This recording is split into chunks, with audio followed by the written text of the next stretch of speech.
Thank you for this opportunity. I will present shortly the definition that we proposed to the Bulgarian government in January this year. This definition is a result of a research on 12 indicators measuring energy poverty for the past available years from 5 to 10 and more years. And you can see the dimensions of energy poverty using these 12 indicators. First, I will give you the picture of the situation and then what definition we propose to the government and why this definition we believe is the most adequate for the national specifics in Bulgaria.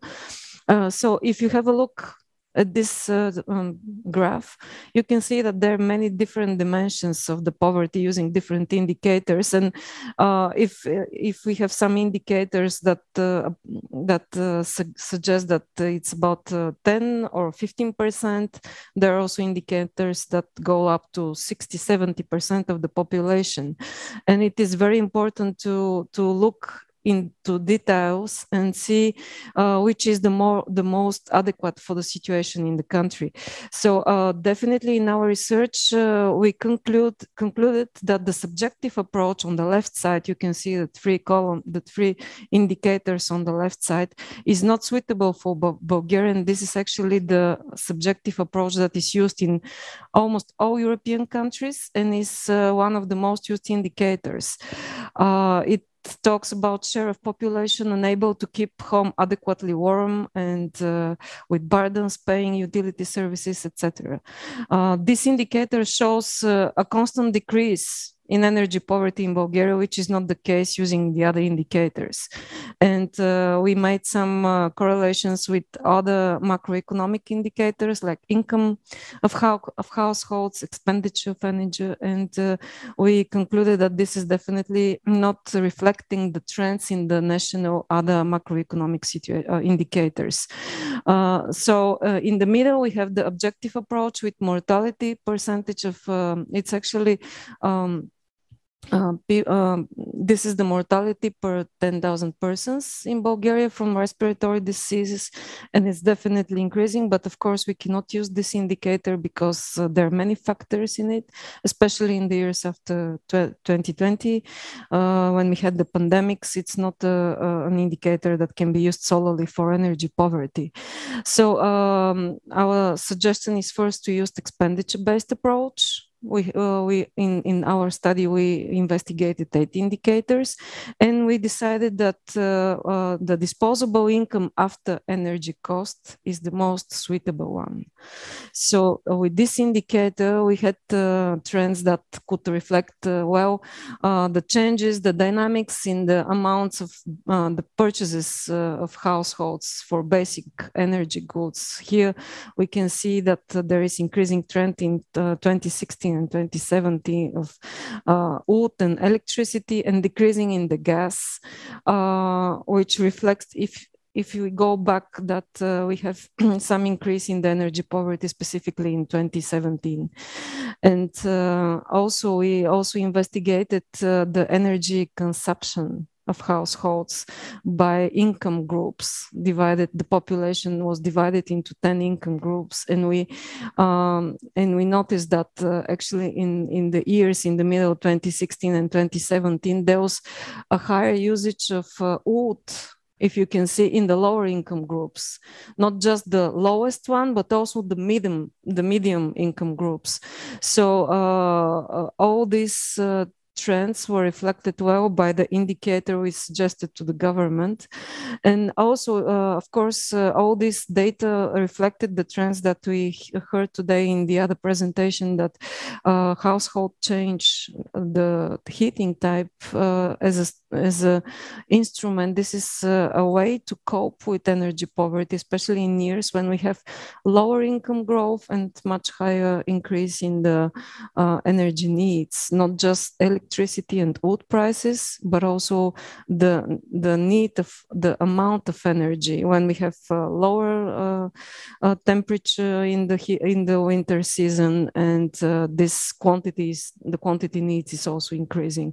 So last graph to show the relation of heat type with energy expenditure. You can see in yellow the dots that show the positive relation of energy poverty with wood, with solid fuel consumption, and it's negative for electricity and district heating, which is another proof, another evidence that actually energy poverty is highly related to more use of more consumption of solid fuel. Of course, the correlation is weak because in Bulgaria we have much stronger factor of incomes. Incomes are much more stronger factor. So, well, in all this situation, there are always questions about why don't we use the official poverty line, which defines 22% of the population as poor.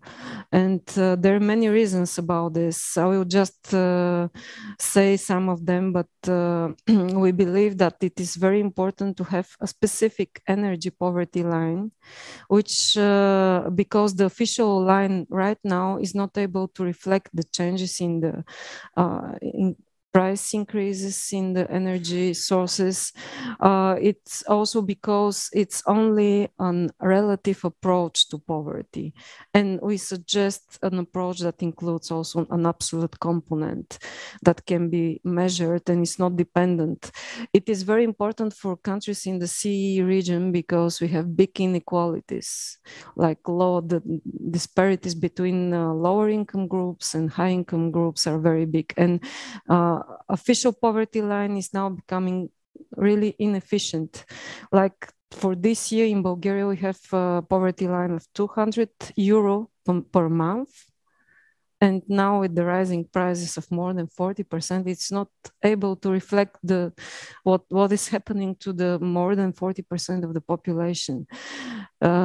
This is one of the main reasons. Also, the official poverty line is not able to monitor the progress of renovation and all energy efficiency programs that are ongoing somehow, even if we don't have enough programs. And this is mostly right now a process of individual private investment in energy efficiency, but there is no way that the official poverty line measures this progress.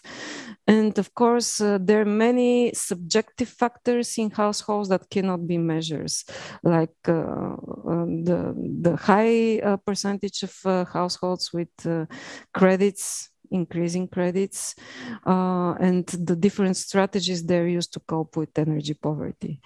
So when we were defining the requirements for an official line for energy poverty, we noted some must-do must-to-do requirements, which include a reflection of not just the income, but also the energy component in two parts, quantity and price, and the low energy efficiency of the homes, of the households. Energy poverty line again should be able to reflect the progress of energy efficiency programs and to reflect the individual differences in each household, their individual needs, because they're all different depending on the house they're living in. And the final definition proposal looks just disposable income, like net household income, excluding the energy, again, quantity and price, energy price. And after excluding energy, the energy expenditure from the income, it should be, if it's less than the official poverty line, then the household is energy poor household.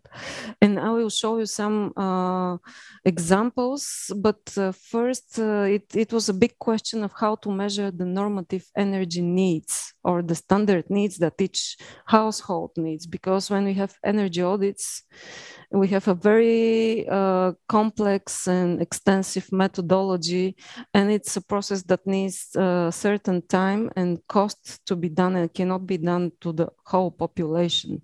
So we suggested a simplified process that we will measure very objectively the energy needs of each household with not more than 15 indicators, most of which are already in the national statistical surveys. And we just need to add some 3 or 4 indicators, variables to have this picture of households.